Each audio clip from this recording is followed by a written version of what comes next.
Hi, welcome. In this session, we are going to dive into the basics of artificial neural networks. Upon completion of this video, you will be able to learn a brief history of the artificial neural networks, including the most important milestones in its evolution, and the influential scientists along with their discoveries and main contributions.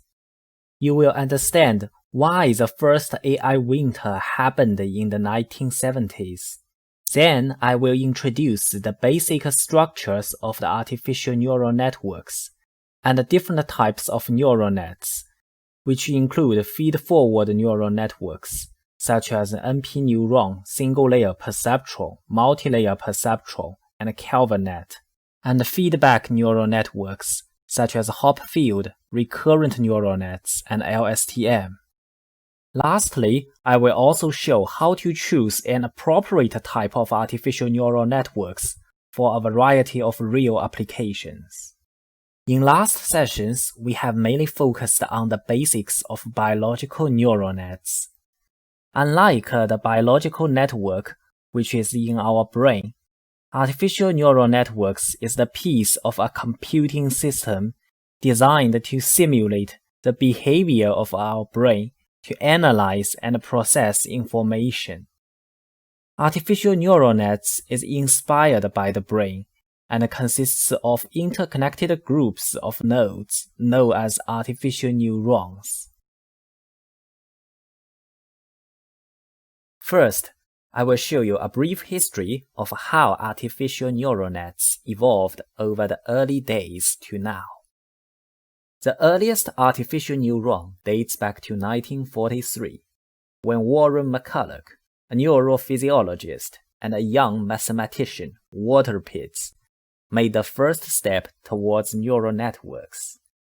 They wrote a paper on how neurons might work and modeled a highly simplified neuron using electrical circuits. They named this computational neural model as an NP-neuron. Here, the two letters M and P are taken from the first letter of their name respectively. The NP-neuron paved the way for neural network research to split into two directions. One direction focused on biological process in the brain, while the other focused on the application of neural networks to artificial intelligence. One of the limitations with this NP-neuron is its simplicity, as it only allows for binary inputs and binary outputs, meaning that only 0 and 1 values are acceptable. Moreover, the NP-neuron lacks a mechanism for learning.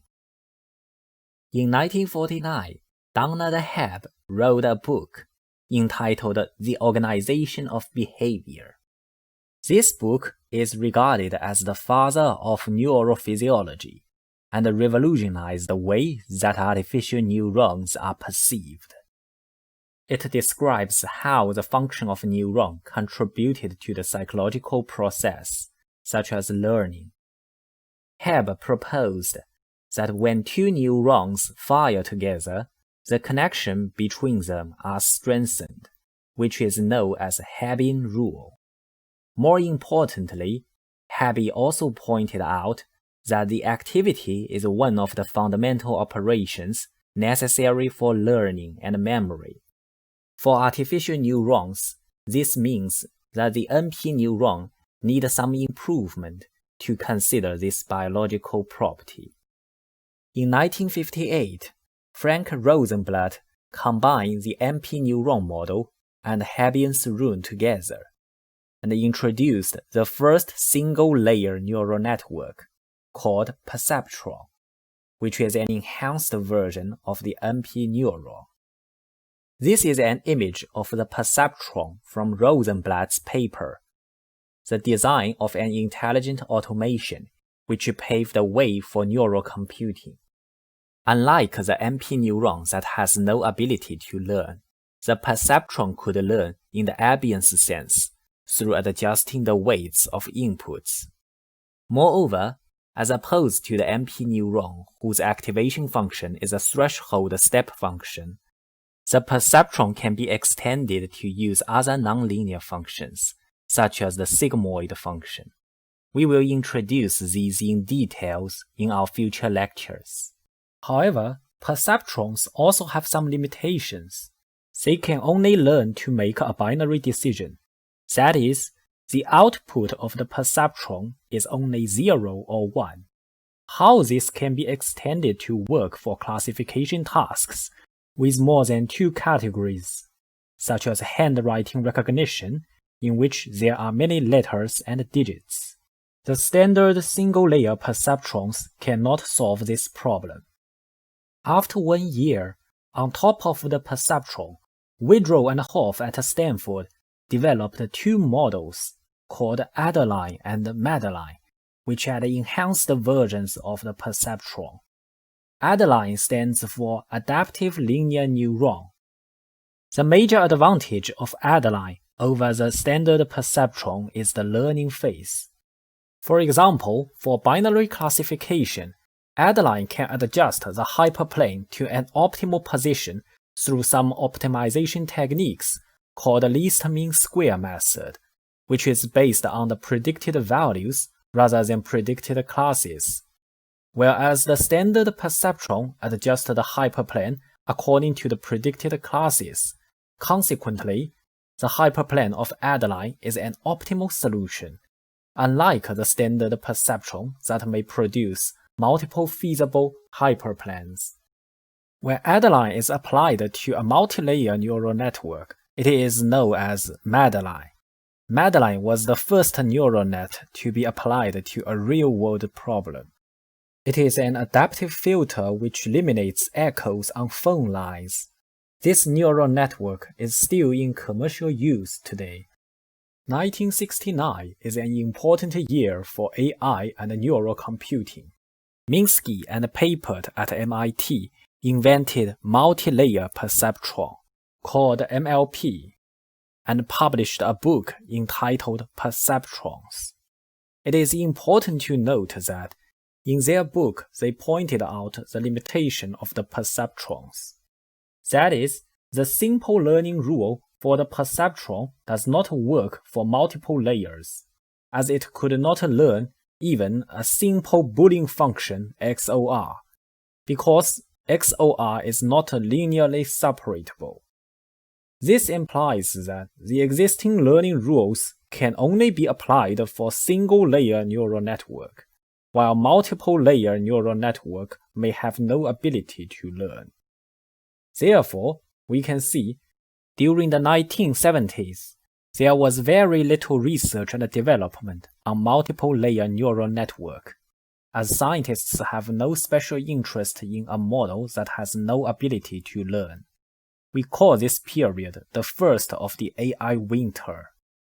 After more than 10 years, in 1982, John Hopfield devised another type of network, named Hopfield network, which is a special form of the recurrent neural network, RNN. This is an example of a recurrent neural net, unlike the multi-layer perceptron that have no self-loops. Recurrent neural net has a self-loop. If we unfold the loop, we can deal with a tempo sequence data, such as a sentence consisting of a sequence of words. We will introduce them in detail in RNN lectures. Hopfield network is a special form of the recurrent neural networks. In a Hopfield network, all the nodes are both inputs and outputs, which produces a complete graph that is fully interconnected. For example, let's consider a Hopfield network with 4 nodes labeled as H1 to H4.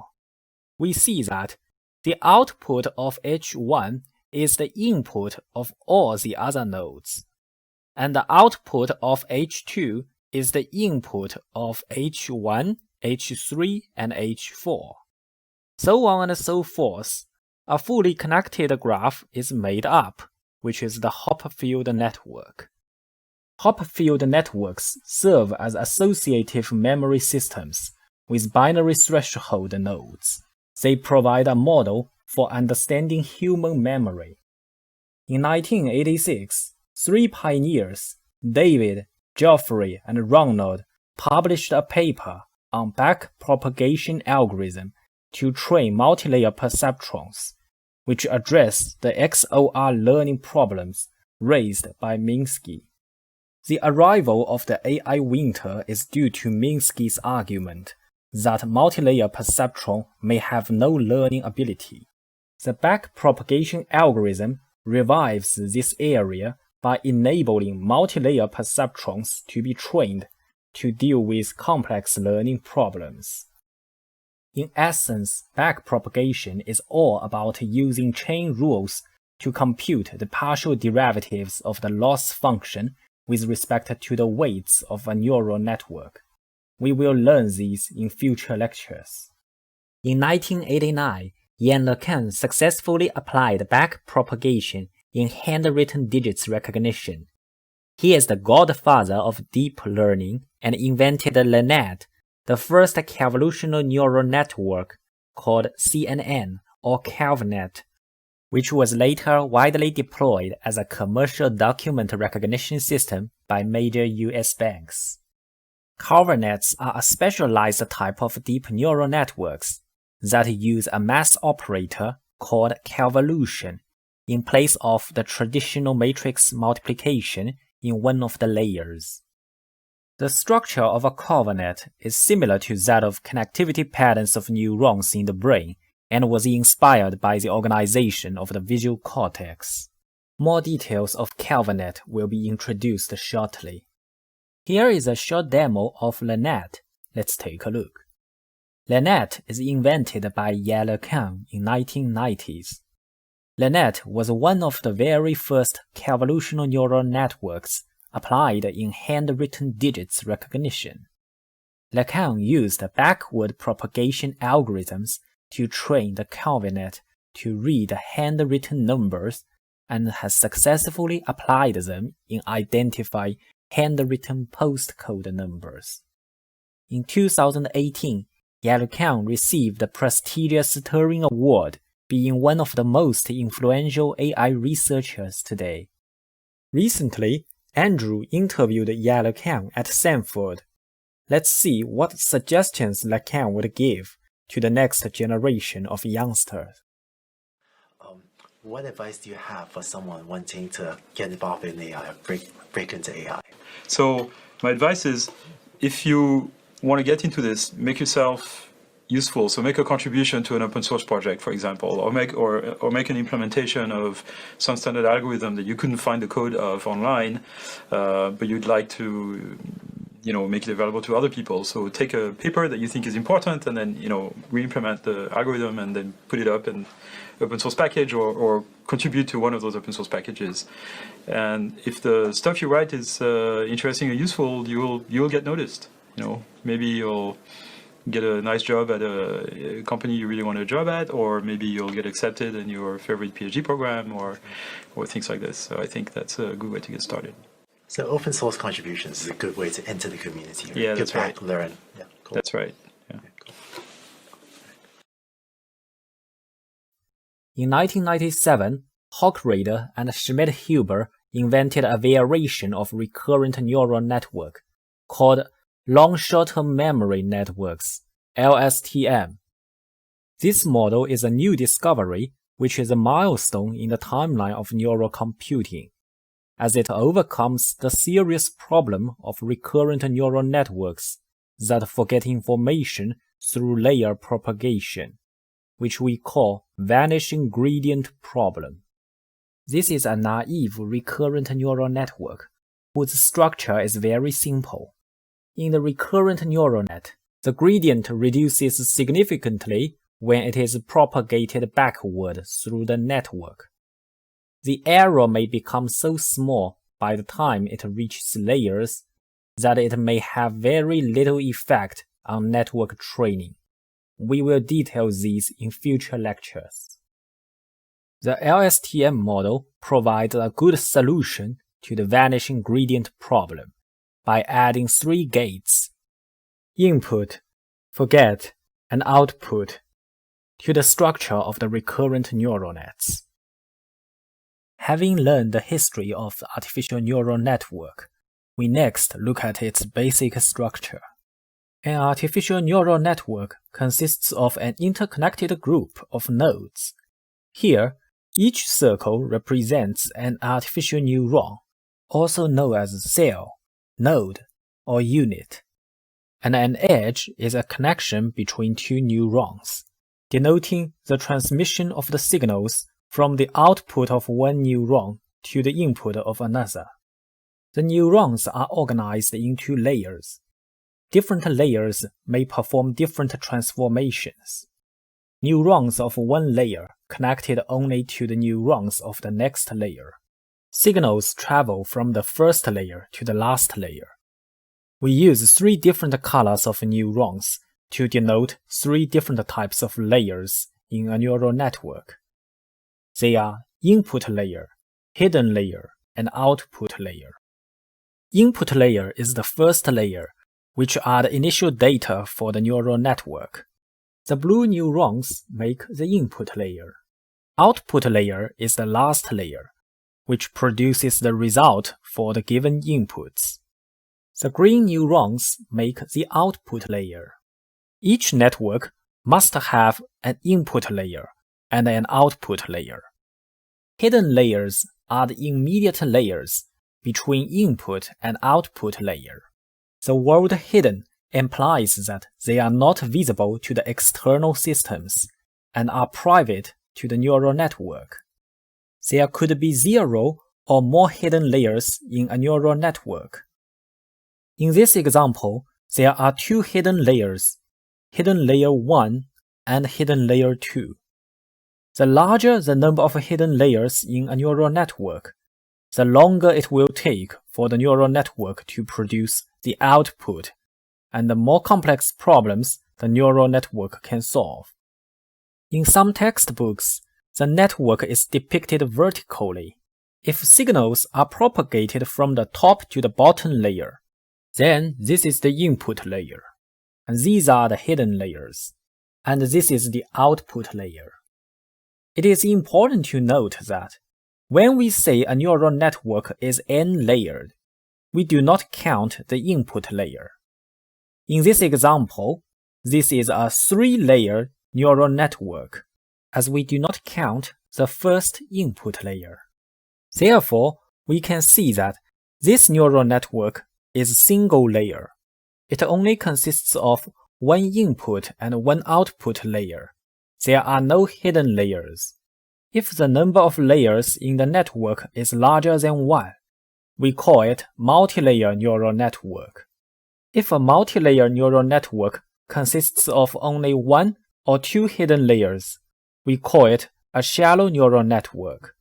When the number of hidden layers in a multi-layer neural network is more than 2, we call it deep neural network. This is an example of deep neural network, as there are 5 hidden layers. It is a 6-layered neural network. For all these networks, we can see their information is propagated in only one direction, forward direction, and never goes backwards. This type of neural network is called feed-forward neural network. A key feature of the feed-forward neural network is that there are no cycles or loops in the network.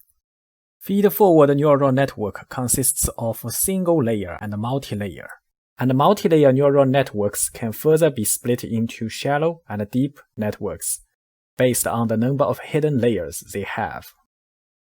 In deep neural networks, each layer of the nodes trains on a different set of features based on the previous layer's output.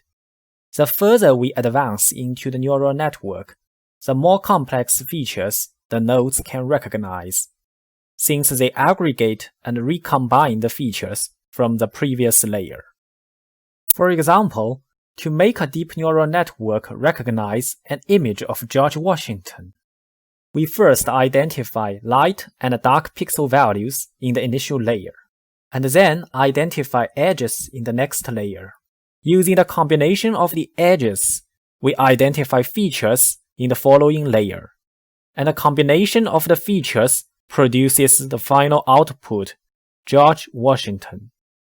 This is known as feature hierarchy, and it is a hierarchy of increasing complexity and abstraction, which makes deep neural networks capable of handling very large and high-dimensional datasets with a number of parameters that pass through the multi-layers. One of the most popular deep neural networks for image data processing is the convolutional neural network, abbreviated as CNN or CalVaNet. CalVanets are widely used in computer vision. CalVaNet takes in an input image, assign importance to different parts of the image, and can differentiate one part from the other. For example, to recognize an image of a cat, CalVaNet can identify hierarchy features from low level, such as pixels, to high level, such as the eyes and nose. There are two important layers in CalVaNet.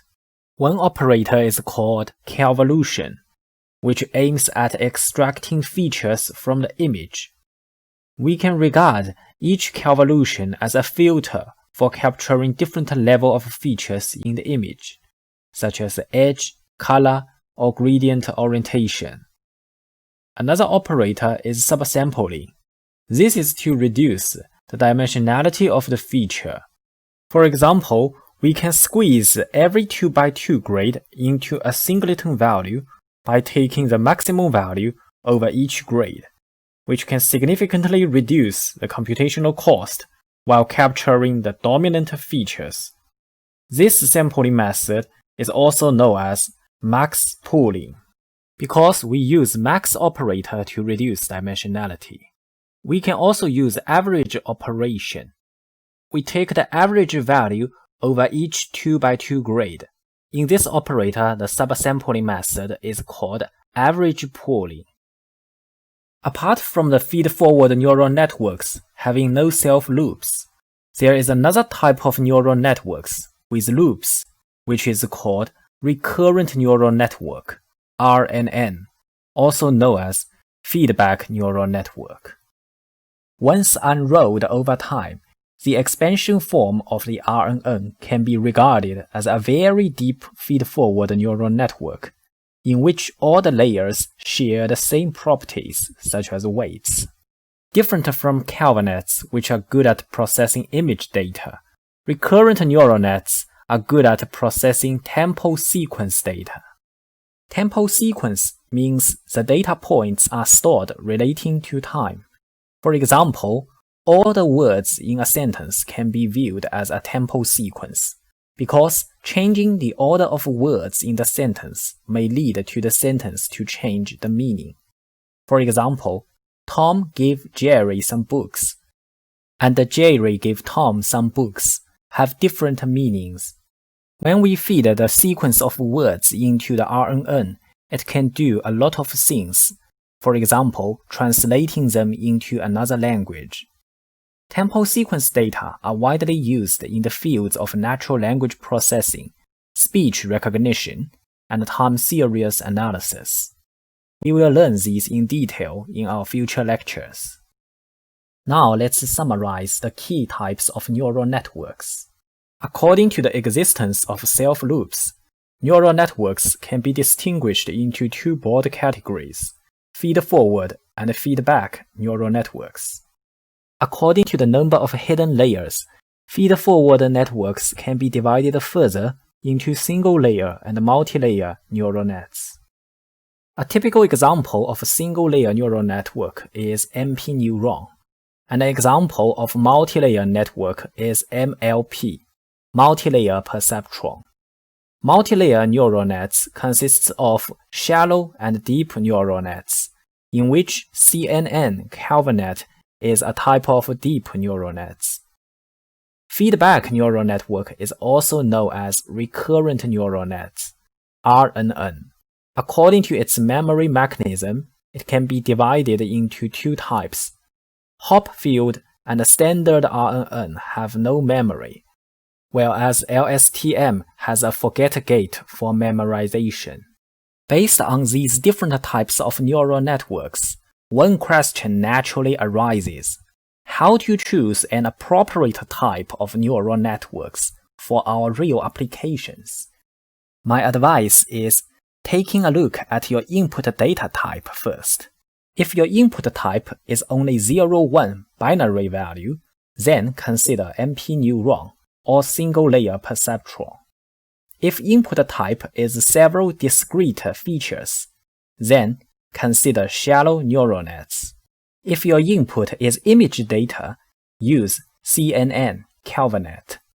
If your input is text sequence data and voice signals, then choose recurrent neural nets. More specifically, let's look at some real-world examples.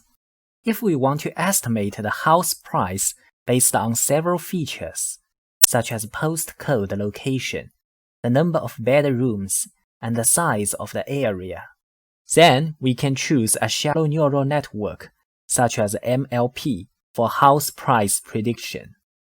If we want to translate our voice into text transcripts, we can use recurrent neural net. Since the voice signals are tempo sequence data, recurrent neural networks are widely used in speech recognition today. If we want to annotate or keyword our photos, we can choose CalvNets. CalvNets are very popular in automatic image tagging. If we want to analyze the emotional state in the text passage, we can use recurrent neural nets to analyze its sentiment, whether the given text makes you happy, neutral, or angry. Recurrent neural nets are widely used in sentiment analysis for natural language processing today. That's all for today's session. Thank you for your watching. Bye.